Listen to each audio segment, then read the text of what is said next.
Imagine waking up to your nightmare neighbor parking her car in your workshop again, screaming it's community storage. But this time, I snapped, locked her inside with heavy chains, pocketed the key, and vanished to the hills. What happened next? A courtroom showdown that left her humiliated and me victorious. Watch the epic revenge unfold. I woke up to the sound of my workshop's rolling shutter rattling like thunder in the wind, and my blood pressure shot up faster than my morning chai could settle in my veins. Because right there, through my kitchen window, I saw Shalini Auntie's shiny red Wagon-R parked dead center in my workshop again, blocking my cutting machine, my timber stacks, and half my sanity with it. But that wasn't the worst part. The worst part was that she was standing on top of my workbench in her ridiculous pink nightie, screaming into her phone on speaker, "This workshop is now community storage. I'm keeping my scooter here." As if she were some kind of queen claiming territory in a Bollywood drama. My tools were getting soaked in the rain because I couldn't roll the shutter down. My morning orders were ruined, and Shalini Auntie was having a one-woman HOA power trip audition on my property at 5:30 in the morning. That was the moment I snapped. The moment the hook of this madness dug in deep, because I knew right then I wasn't just going to tell her to leave this time. No, this time I was going to make sure Shalini Auntie never dared to set foot or tire tread inside my workshop again. And whatever it took to get there, I was ready to do it. I threw on my worker boots and stormed outside, the rain soaking through my kurta almost as fast as the anger boiling under my skin. "Shalini Auntie, what in the blue hell do you think you're doing?" I shouted. She turned to me with this smug, lazy wave, like I was the trespasser, not her. She yelled back about how my workshop had plenty of space and how my cutting machine could just wait its turn, as though my livelihood could be put on hold for her morning chai run. I told her for the 10th time this month that this was my private property, my workshop, my life's work. And she laughed, actually laughed, saying, "Oh, Ramesh Bhaiya, it's just storage. Don't be so dramatic." While she balanced on my workbench like a queen on a stolen throne. Every word she threw out made me feel like a guest on my own land. And the neighbors across the fence started peeking over, pretending not to film because Shalini Auntie's antics were half soap opera, half comedy show by now. But this wasn't funny anymore. She had pushed it too far. I tried reasoning, the last olive branch I'd ever offer her.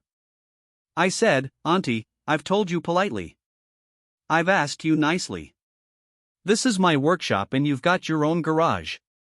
Enough is enough." She gasped dramatically like I'd just cancelled Diwali. And replied, "Well, maybe if you weren't hogging space with all this carpenter junk, there'd be room for civilized people to store." Civilized people. She actually said that while standing in a carpenter's workshop she'd invaded uninvited. My fists clenched so tight my nails dug crescents into my palms.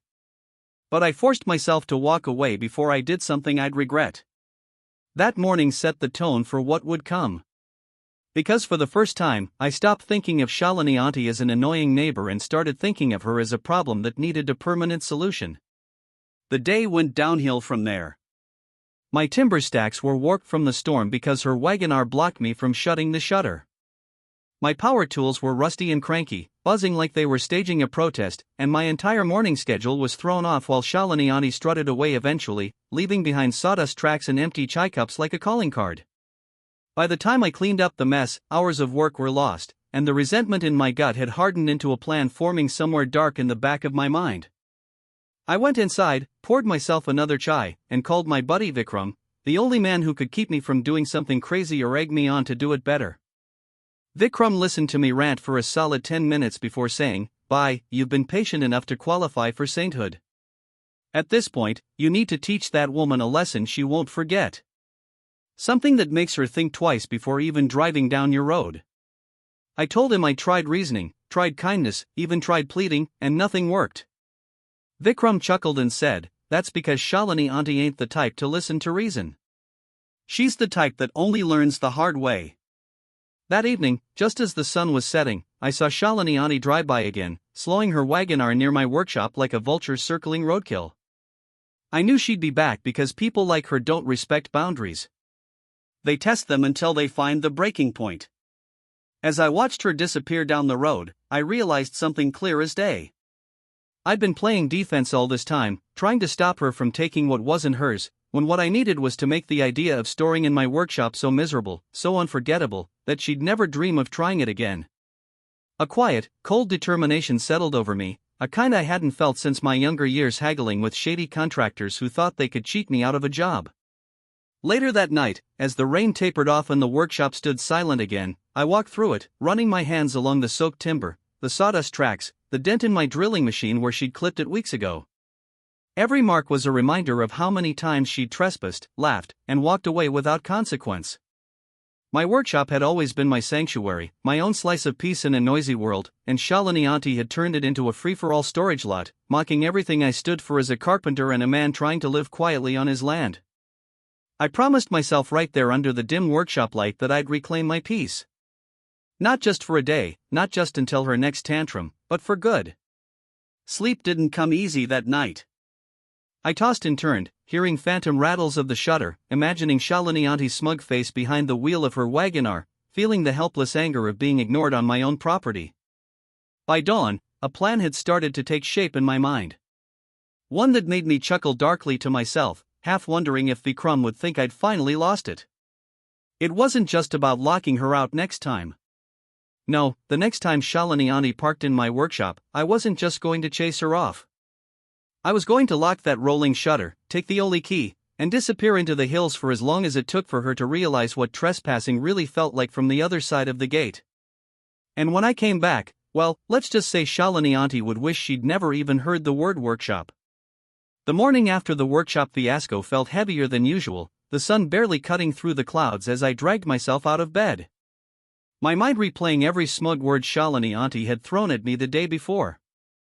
I could still hear her laughing like she owned the place.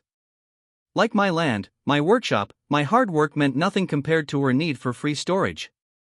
As I sipped my chai, staring out at the damp shutter, a knot of frustration twisted deeper in my stomach, making me feel like if I didn't take control soon, I'd lose not just my workshop, but the respect of every neighbor watching this circus unfold. I tried to focus on my orders, cutting planks for a cupboard, sanding edges where last night's storm had knocked tools loose. But every step I took, I could see those tire tracks splattered across my workshop floor, muddy reminders that Shalini Auntie had won again, and had burned worse than any welding torch on a summer's day. By noon, I was pacing around the workshop like a caged tiger, my anger growing legs, ready to charge, because I knew if I didn't act soon, she'd be back. And next time, it wouldn't just be her wagoner. It would be her friends, her little entourage, making my workshop their personal chai party zone. My fears weren't just paranoia. By late afternoon, Shalini Auntie proved me right. I was inside fixing a busted sanding machine when I heard loud Bollywood music blasting from down the road, the bass thumping like a warning drum. I stepped out, wiping my hands on my dhoti, and there it was, her wagoner, this time with another scooter following, both pulling up my driveway like it was a public highway. My jaw clenched as I watched Shalini Auntie climb out, tossing her dupatta onto her head and strutting to the shutter with the confidence of a queen arriving at her palace. Behind her were two of her kiddie party friends, loud, obnoxious, carrying what looked like bags of samosas and crates of limca. My stomach dropped as realization hit. They weren't just storing this time. They were turning my workshop into their private picnic spot. I stormed over, my boots kicking up sawdust, shouting her name before they could cross the threshold. Shalini Auntie turned, a fake sweet smile plastered on her face, as if she hadn't just walked straight onto my land uninvited for the 5th time this month. "Oh, relax, Ramesh Bhaiya," she said, rolling her eyes dramatically. "We just need a space to hang out for a bit. Your workshop's empty half the time anyway." My temper flared, but I tried one last time to handle it without losing my mind. I said firmly, "Auntie, you need to leave now. This is not your property, and you can't just barge in whenever you feel like it." She scoffed, gesturing to her friends, saying loudly, "See, this guy thinks he owns the whole neighborhood. You'd think he invented workshops the way he guards this one." The ladies laughed, egging her on. And for a moment, standing there on my own land, I felt smaller than ever, humiliated in front of strangers who had no business being here. I tried to stop them from entering, standing in the doorway, but Shalini Auntie just shrugged and said, "You can't stop community events. It's literally illegal." Which was the most ridiculous thing I'd ever heard. Yet, she said it with such confidence, you'd think she had a law degree. Before I could react, she pushed past me, dragging her friends inside, setting up like they owned the place. Music blasting from a portable speaker, leaving samosa crumbs and limca cans on my timber as if my livelihood was just decoration for their fun. My blood boiled as I stood there, fists clenched, torn between dragging them out and avoiding a scene that might end up with the cops siding with her lies again. Instead, I walked away, my chest tight with anger, calling Vikram as I stomped back to the house. When I told him what was happening, he let out a long whistle and said, "Bye, that woman's begging for a lesson she won't forget. Stop being the nice guy. It's time to put the hammer down." I told him I couldn't risk doing something stupid. But he reminded me that letting Shalini auntie win again would just make her bolder. "Next time she'll be running a full-blown mehendi ceremony in there," he joked. But I knew deep down he wasn't wrong. By the time they left hours later, the workshop looked like a tornado had hit it. Crumbs everywhere, timber scattered, one of my chisels missing, and my drilling machine had a new scratch down the side that hadn't been there before. I stood there in the mess, heart pounding, a sense of helpless fury creeping in as I realized my patience had done nothing but feed Shalini auntie's arrogance. That night, I barely slept, my mind racing with every insult, every smirk, every time she'd waved off my protests like I was some nuisance standing between her and her rights. I thought about all the money I'd lose if this kept happening. The repairs I'd already had to make, the time stolen from my own work because I was constantly cleaning up after someone who treated me like a doormat. I remembered my father's old saying, "A man who won't protect what's his doesn't deserve to keep it." And for the first time, I truly understood it. The next morning, still running on fumes and anger, I started making a plan. I went into town to grab heavy-duty chains and padlocks, the kind that couldn't be snipped with bolt cutters unless you were a professional. As I loaded them into my auto rickshaw, a hardware store owner, a grizzled old carpenter named Bansi Kaka, asked what I needed them for. When I told him about Shalini auntie's antics, he laughed so hard he nearly dropped his chai, saying, "Sounds like the same Shalini who used to store her pickle jars in front of my lumber yard in block deliveries. Only way she learns is a lesson with teeth." I told him I wasn't sure what I'd do yet, but his words stuck with me as I drove home. People like Shalini auntie didn't stop when you asked nicely. They stopped when the consequences were bigger than their ego. That afternoon, while reinforcing my shutter with steel bars, I kept replaying yesterday's humiliation. I pictured her smug face, her friends laughing, the mess they left behind, and slowly the beginnings of an idea formed. I wasn't just going to stop her from storing here again. I was going to make sure the memory of her last trespass burned so hot in her mind she'd cross the street just to avoid looking at my workshop. I started preparing quietly, making adjustments, thinking through every possible move she could make. I knew Shalini auntie well enough by now to predict her next step. She'd see my padlocks, maybe throw a fit, maybe call the cops, maybe even bring more people next time to try and intimidate me. But this time, I wasn't going to back down. I'd let her play her little game too long. It was time to change the rules entirely. As the sun went down and I tested the strength of the new locks, a strange calm settled over me, replacing the frustration that had been eating at me for days. I wasn't just angry anymore. I was focused, determined, already imagining the day Shalini auntie would pull up in that Wagoner and find herself in a mess of her own making, powerless to wiggle out of it for once. That thought made me smile for the first time in days, a dark, satisfied smile that said the end of her free ride was coming fast. And when it did, it would be a show this whole town would never forget. The following morning dawned crisp and quiet, the kind of morning where you'd normally hear birds singing, and the world felt at peace. But my head was far from calm. Shalini auntie had crossed every line I had, and it was no longer just about inconvenience.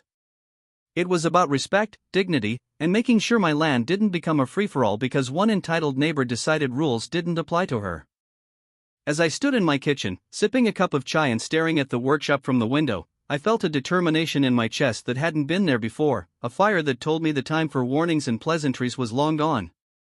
I spent the early hours walking the property, looking for every weakness Shalini auntie could exploit, every entry point she might use if I locked one shutter and she decided to try the side door. I knew how her mind worked now. Entitlement like hers didn't take no for an answer. It just looked for another way to turn my property into her convenience. I tightened the locks I'd installed, secured the gates, and by mid-morning, I felt like my workshop was a fortress. But even as I worked, I knew Shalini Auntie wouldn't give up that easily. She wasn't just going to store somewhere else. No, Shalini Auntie thrived on the drama, the power trip of walking all over other people. If I'd learned anything about her by now, it was that she'd be back, and she'd come with new tricks up her sleeve. Sure enough, my instincts proved right. Late that afternoon, I heard the crunch of tires on gravel. That now all too familiar sound that made my stomach knot, not with anger this time, but with a mix of anger and grim satisfaction because I'd been waiting for this. I stepped out onto the porch just in time to see Shalini Auntie's Wagonar rolling up the driveway, this time with her leaning out the window, already yelling something about community rights before she'd even park. I watched her pull up to the workshop, slow down as she noticed the new locks, and then slam her car door harder than necessary as she stormed out, arms flailing in exaggerated outrage. "You can't just lock people out," she screamed across the yard as if I were some villain standing between her and her imaginary storage entitlement. I didn't bother raising my voice, just walked toward her with calm, deliberate steps that made her falter for half a second before regaining her usual false bravado. I told her firmly that this was my land, my workshop, and this nonsense was over. But she launched into one of her trademark monologues about how laws are changing and how she had talked to the HOA, and they agreed she could store here. I knew every word was a lie, but that wasn't the point for Shalini Auntie. The point was to talk loud enough and long enough to make people believe she had the authority to do whatever she wanted. This time though, I wasn't arguing back. I just stood there, arms crossed, watching her spin her tail, waiting for her to run out of steam. When she realized I wasn't biting, she changed tactics, trying to appeal to pity, saying her garage was full because of a delivery that she had no choice, that I was being heartless and unneighborly. I stared at her, remembering every samosa crumb she'd left in my workshop, every mess, every scratch on my equipment, every time she'd mocked me for trying to keep my property in order. And I felt no sympathy left to give. I told her flat out she wasn't storing here ever again. No excuses, no exceptions. Her face twisted into a scowl, and she spat out a threat that I'd regret this, that she had connections who'd make my life hell. Then she climbed back into her Wagonar, revved the engine, and peeled out of my driveway, sending gravel flying like a warning shot. I stood there watching her taillights vanish, my jaw tight, my heart hammering. But instead of fear, there was only certainty. This battle wasn't over.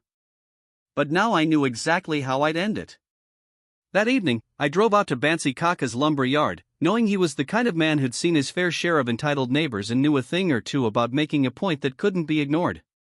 He greeted me with a grin, poured me a cup of chai, and listened as I laid out everything Shalini Auntie had done, every insult, every invasion, every time she humiliated me on my own property. By the time I finished, his grin had turned into a scowl that matched mine.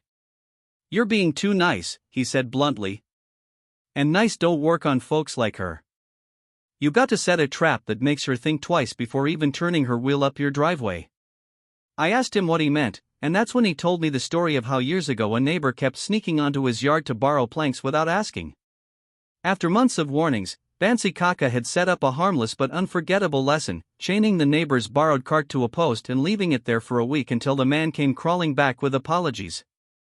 We both laughed at the absurdity of it, but as he talked, an idea sparked in my mind, one that was bigger, bolder, and guaranteed to leave Shalini Auntie stunned.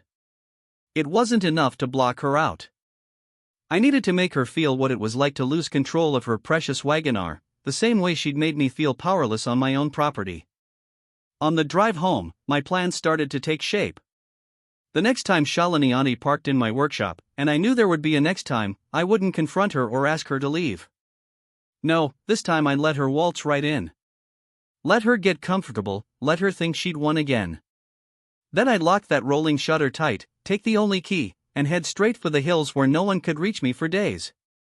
By the time I came back, Shalini Auntie would have had plenty of time to reflect on her actions while her beloved Wagonar sat trapped like a trespassing animal in a cage.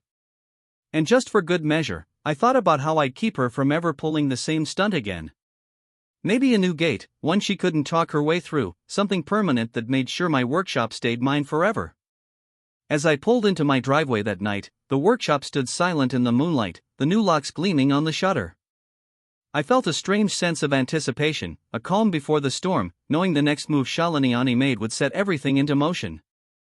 I walked through the workshop one last time, making mental notes of every place I could reinforce, every angle I needed to watch. I imagined the look on her face when she realized the trap had sprung, the panic, the frustration, the helplessness of knowing she couldn't just bully her way out this time. That image gave me a grim satisfaction I hadn't felt since this mess started. Before turning in for the night, I sat on the porch staring out at the stars, thinking about how far this feud had gone and how absurd it had become. A normal neighbor would have apologized the first time, made amends, respected boundaries, but Shalini Aunty wasn't normal. She thrived on chaos, fed off other people's frustration, used entitlement as a weapon. This wasn't just about storage anymore. It was about showing someone who'd made my life a living joke that there were limits, and when you crossed them, there were consequences. Tomorrow, the waiting game would continue. But for the first time, I didn't feel anxious about her next move. I felt ready, patient, like a craftsman who knew the wood would bend eventually. And when she did, this war over my workshop would finally turn in my favor. The day Shalini Aunty finally set herself up for the biggest shock of her life started like any other. Except this time, I was ready, calm, collected, almost too quiet inside because I knew what was coming. The sun was barely up when I saw the familiar glint of her red Wagoner turning down my road. The sight of it enough to set my pulse racing, but not with anger this time, with anticipation. I stood on my porch, sipping my chai, as if nothing was out of the ordinary. My expression unreadable, while inside my brain ticked like a clock, counting down to the moment she'd hang herself with her own arrogance. She pulled into the driveway like she owned it. Engine revving, Bollywood music blaring through her open windows as if to announce to the entire Mahalla that Shalini Aunty had arrived to claim her storage throne once again. I didn't move, didn't call out, just watched as she marched straight to the workshop and rolled up the shutter without even glancing my way, completely convinced there was nothing I could do to stop her. My jaw tightened as her tires crunched over my sawdust-covered floor, and she swung the Wagoner inside with practiced entitlement, stepping out in her oversized sunglasses, slamming the door like a statement of victory, muttering something about "this is how it's done" while dusting off her sari. Little did she know this would be the last time she ever parked here without paying for it dearly. I gave it time, long enough for her to leave the vehicle and strut around as if the workshop were her personal garage. Long enough for her to pull out her phone and brag to someone that she had won again. My heart thudded in my chest, not from fear or anger anymore, but from the thrill of finally having the upper hand. When I was sure she was distracted, I strode toward the workshop with slow, deliberate steps, my heavy boots echoing in the morning stillness. Shalini Aunty looked up briefly, smirked, and turned back to her conversation as if I were nothing but background noise on my own land. That was the last straw she would ever pull from my patience.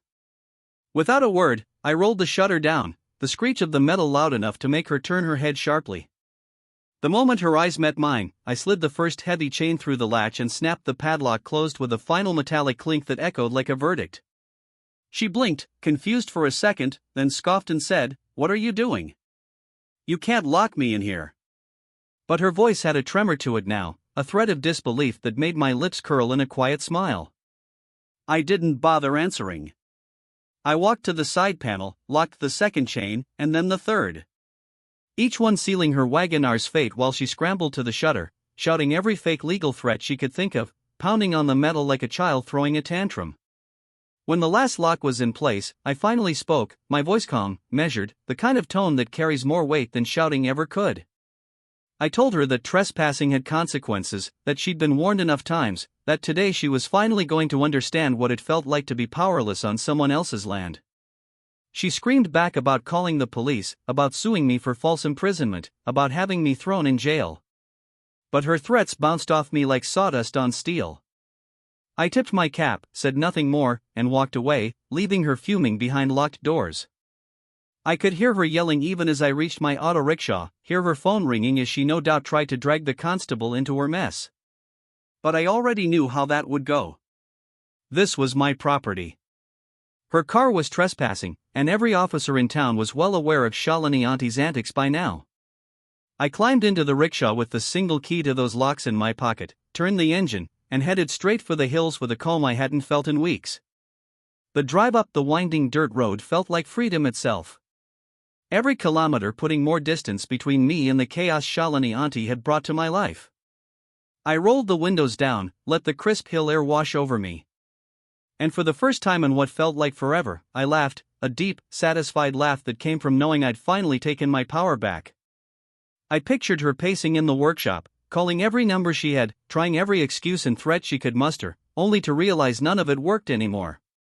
I imagined the moment when the constable, tired of her antics, would remind her she had no case because she had no right to be there in the first place. The hills greeted me with their usual peace. The small dhaba, a sanctuary surrounded by mango trees and silence, far from the madness I'd left behind.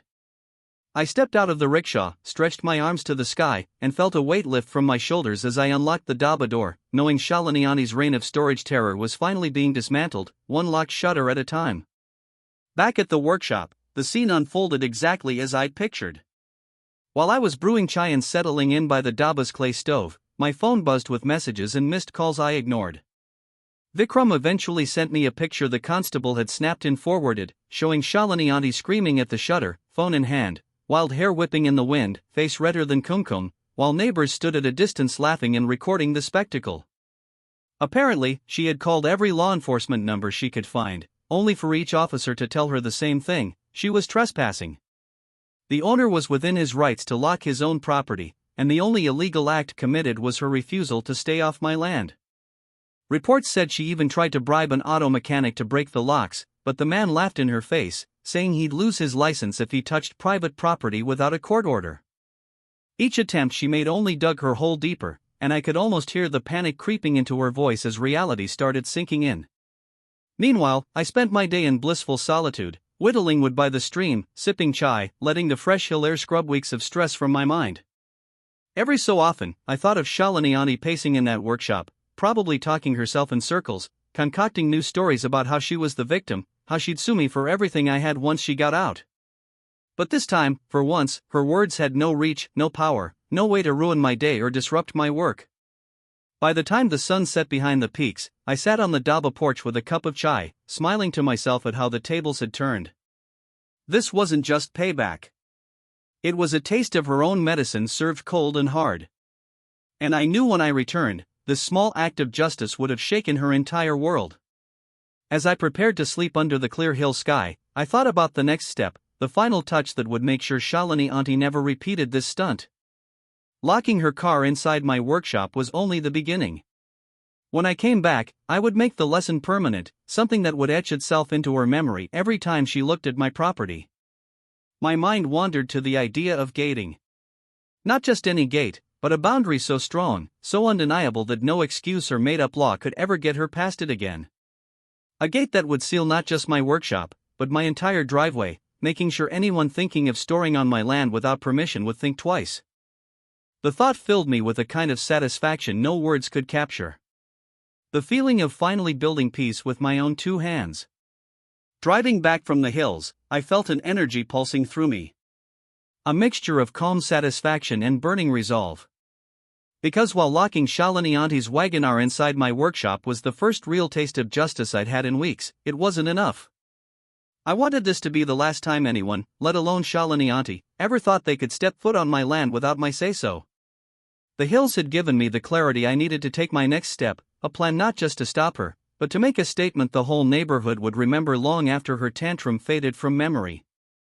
As my auto rickshaw rolled down the familiar dirt road toward my house, I rehearsed every step of what I was about to do. Every bolt, every pull, every strand of wire that would turn my property into a fortress Shalini auntie couldn't breach, even in her wildest fantasies of entitlement. I pulled into the driveway, the sight of my workshop standing there with those heavy locks still intact, making me grin in triumph. Shalini auntie's red Wagoner sat trapped inside. And though I couldn't see her face, I could imagine her seething rage, pacing around like a caged tiger that finally realized the bars wouldn't budge. That image gave me the fuel I needed to move fast before she found some new way to twist this situation into her favor. I headed straight for Bansi Kaka's lumber yard because if there was one man who understood the art of gating off a property in record time, it was him. Kaka greeted me with his usual no-nonsense attitude. And when I told him I needed a strong gate built immediately, his grin stretched ear to ear. So, the plan worked, ha, he said with a chuckle, clearly having heard through the grapevine how Shalini Auntie had spent the last 2 days throwing fits in front of a locked workshop. I told him it was time to finish this, to make sure she never had the chance to repeat her stunt. And Kaka slapped my back, saying, let's make it a gate she'll never forget. We spent hours at the hardware store, loading the rickshaw with sturdy poles, concrete, heavy-duty mesh, gates with locks stronger than anything Shalini Auntie could dream of cutting through. Every piece of material felt like another brick in the wall of peace I was building for myself. Another nail in the coffin of her self-proclaimed storage right. Back at my property, Kaka and I set to work under the midday sun, sweat rolling down our faces as we dug pole holes, poured concrete, and began stretching mesh tight around the perimeter of my land. Vikram showed up not long after, grinning like a kid at Diwali, as he grabbed a wrench and joined in. Heard Shalini Auntie's car is still trapped, he said between swings. Bet she's losing her mind right about now.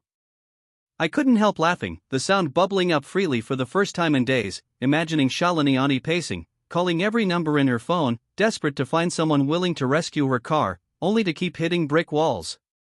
The neighbors, meanwhile, had gathered at a distance, pretending to take walks or water plants, while they openly watched the spectacle of my gate rising higher and stronger with every passing hour.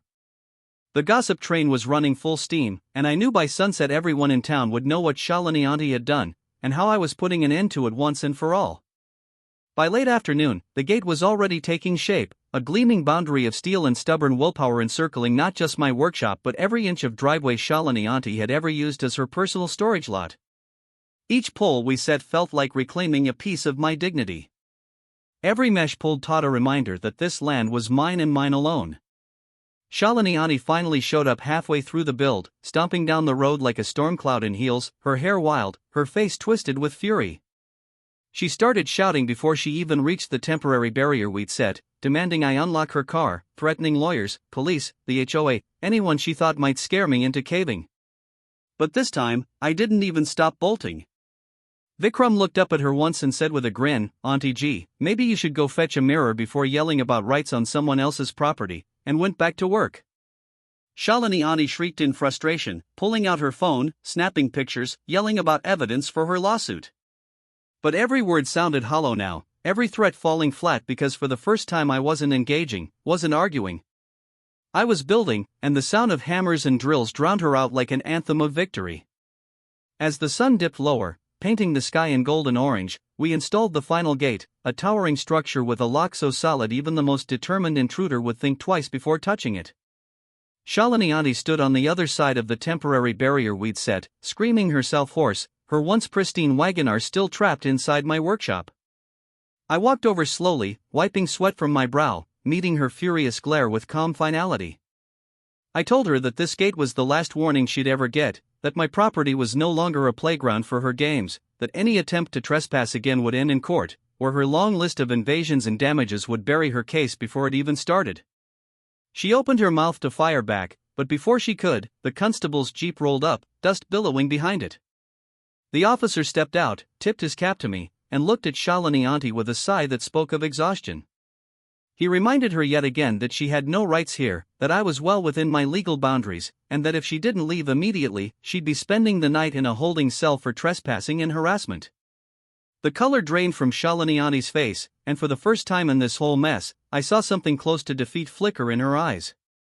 She sputtered a few weak protests before finally storming off down the road, shouting that this wasn't over. But her voice cracked, and we all knew it was. By nightfall, the gate was complete, the lock tight, my workshop secure in a way it hadn't been in years. Bansi Kaka clapped me on the shoulder. Vikram raised a bottle of thumbs up to toast the victory, and I stood there looking at what we had built, feeling a kind of peace settle over me that I hadn't known since before Shalini Auntie ever decided my property was her storage lot. The gate wasn't just steel and mesh. It was a promise, a declaration that no one would ever take my land for granted again. Inside the workshop, Shalini Auntie's Wagoner sat like a monument to her arrogance, gated in on all sides, locked away with no escape route left. Tomorrow I'd deal with the legal side of removing it permanently. But tonight, I simply enjoyed the sight of justice standing tall in the form of steel and determination. The neighbors who had gathered to watch gave nods of approval, some even clapping quietly, murmuring how Shalini Auntie had finally met her match. As I leaned on the new gate under the stars, the cool night air washing over me, I felt a long overdue sense of victory, knowing that for once the bully had lost, and the man who just wanted peace on his own land had won. And deep down I knew the final chapter of this saga was still coming. A reckoning in court that would put an end to Shalini Auntie's reign of entitlement once and for all. The morning sun rose over my house, casting long golden beams over the brand new gate that now stood tall and proud.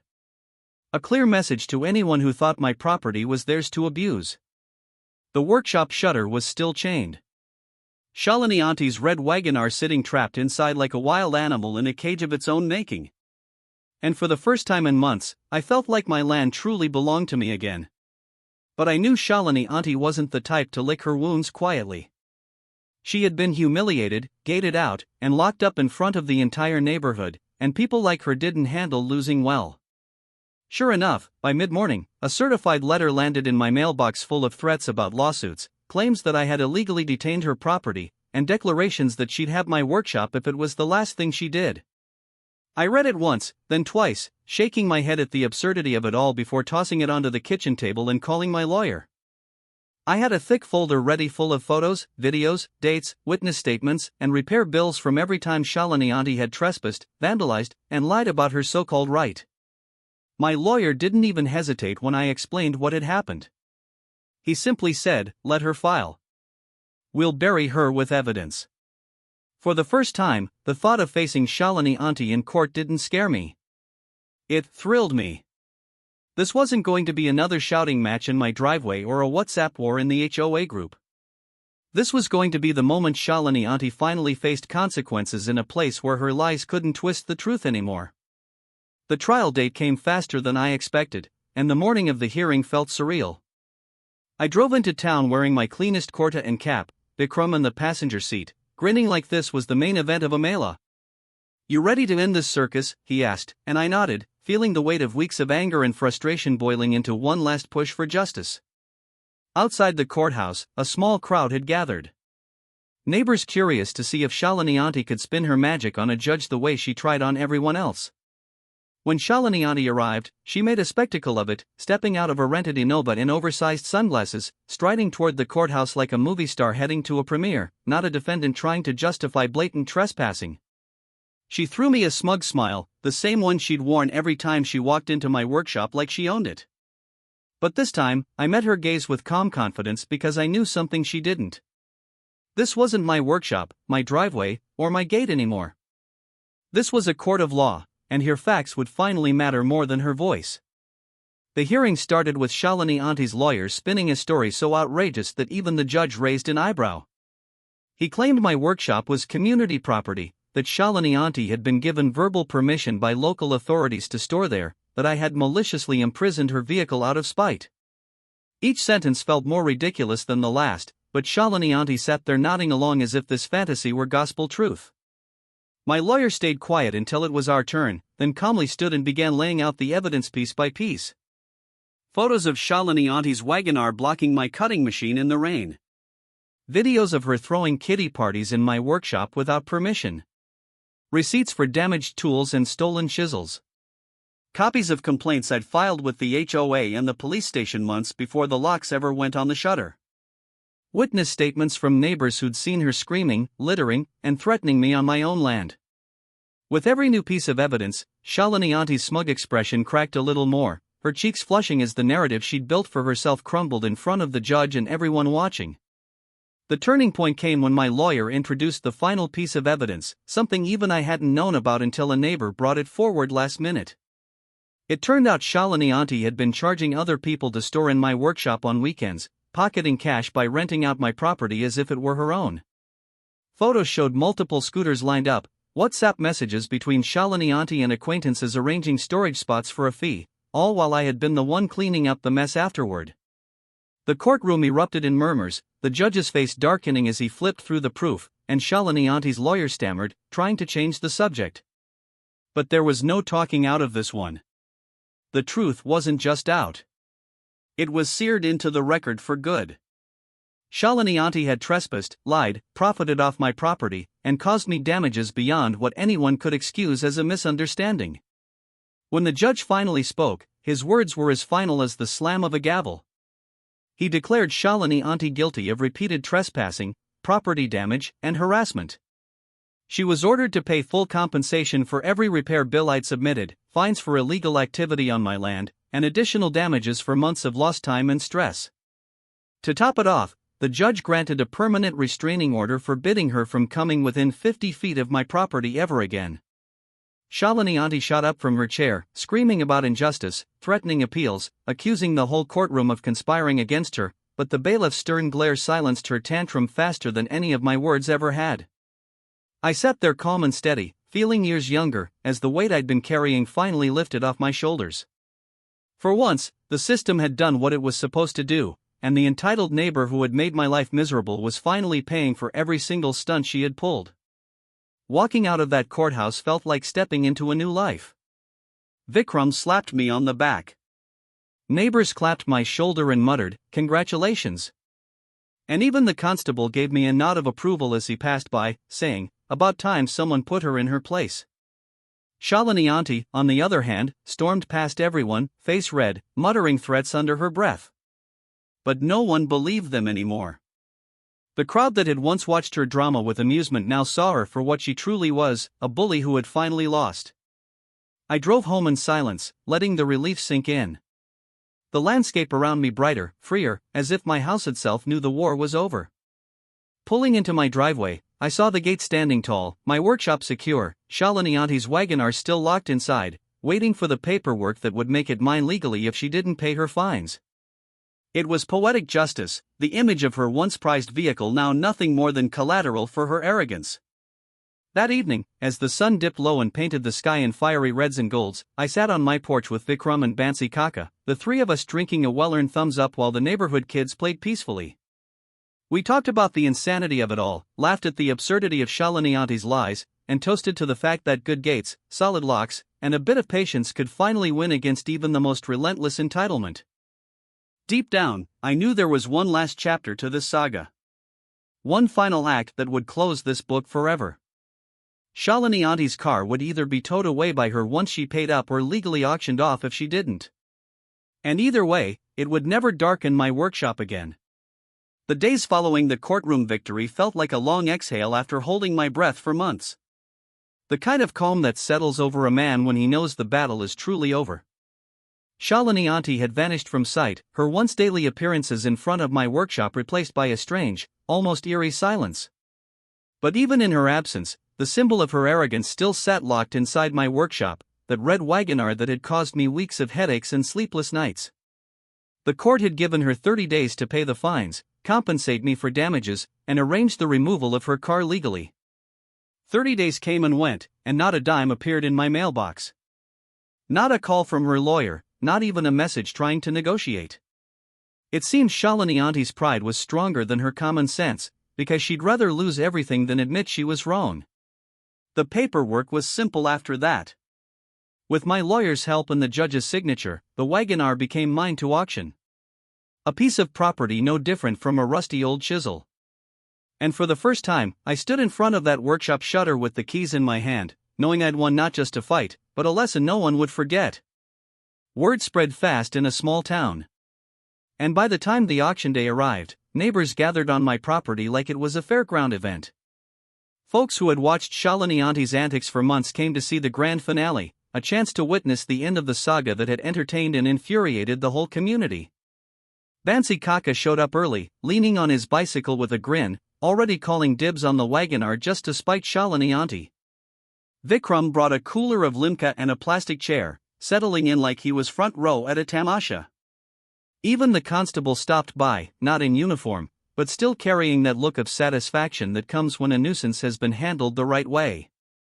When I rolled up the shutter and revealed Shalini Auntie's once prized car sitting there like a forgotten relic, a ripple of laughter rolled through the crowd. The shine it once had was dulled by weeks of dust. The tires a little flat. The symbol of dominance Shalini Auntie had wielded for so long now nothing more than a trophy of her defeat. The bidding started slow.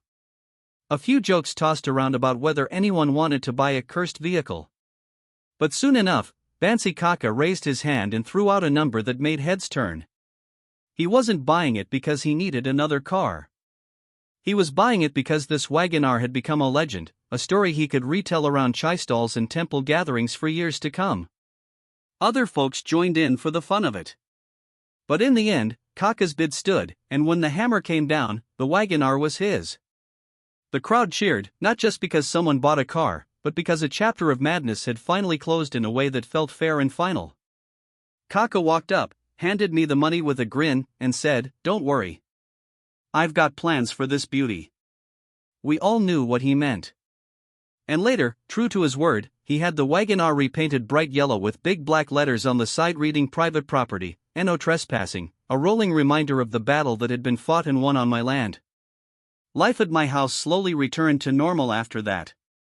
I woke up each morning without dread, without wondering whose scooter would be parked in my workshop, without worrying about more lies, damage, or drama.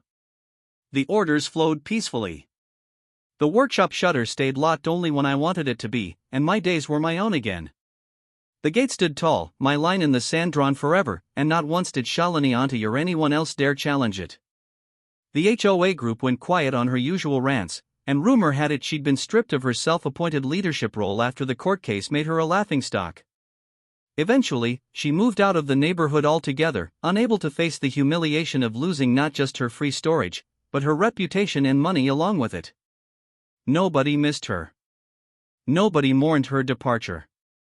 And if anyone mentioned her name now, it was usually followed by a chuckle and a shake of the head. For me, the whole ordeal became more than just a story about an annoying neighbor. It was a reminder that letting someone trample over your boundaries only makes them bolder, that kindness without limits turns into an open door for abuse, and that sometimes the only way to stop a bully is to outsmart them until they're forced to face reality. Vikram liked to say we'd pulled off the greatest reverse heist the town had ever seen, locking up a trespasser's car instead of stealing it. And every time he told the tale, it got funnier, more dramatic, with neighbors hanging on every word. The legend of Shalini Auntie's downfall grew bigger than the truth. But I didn't mind because every version ended the same way, with me standing on my porch, watching peace return to my house, knowing no one would ever try that nonsense again. One evening, weeks later, I sat on the porch with Vikram and Bansi Kaka, watching the sun dip below the horizon as the neighborhood kids flew kites in the field. Kaka had parked Shalini Auntie's old Wagoner by his lumber yard fence for everyone to see, a silent warning sign to trespassers everywhere, and it had become something of a local landmark. Folks passing through would slow down to take pictures, laughing at the sight of it, the story spreading far beyond our small town. I leaned back in my chair, limca in hand, listening to the easy banter of friends and the peaceful sounds of neighborhood life, and I realized something I hadn't felt in a long time. I was happy, truly happy, not just relieved. My land was mine again. My days were my own, and the shadow of Shalini Auntie's constant intrusions had lifted like a storm cloud finally blown away by the wind. As the stars came out and the night settled over the Mahalla, I thought back on everything that had happened. The early mornings ruined by Shalini Auntie's Wagoner blocking my work. The shouting matches, the humiliation, the exhaustion of dealing with someone who refused to respect basic decency. I thought about the moment I locked that shutter, the drive to the hills with the key in my pocket, the sweet silence of knowing she was finally trapped by her own actions. And I thought about how far I'd come from the man who once tried to handle things politely, who gave second chances to someone who didn't deserve them, to the man who stood his ground and reclaimed his home. It wasn't just revenge, though it had tasted sweet. It was justice. It was closure. It was a lesson etched in steel gates and courtroom rulings that would last longer than any of Shalini Auntie's tantrums. When I finally turned in for the night, my last glance out at the quiet gated workshop made me smile. The war was over. The workshop was mine again. And somewhere out there, Shalini Auntie had learned the hard way that no amount of yelling, lying, or threatening could rewrite the simple truth: respect other people's land or face the consequences. And as I drifted off to sleep, the sound of distant laughter from my friends and the rustling of kites in the fields reminded me that sometimes, no matter how loud the chaos gets, the good guys win in the end. And when they do, they win big enough that everyone remembers not to mess with them ever again.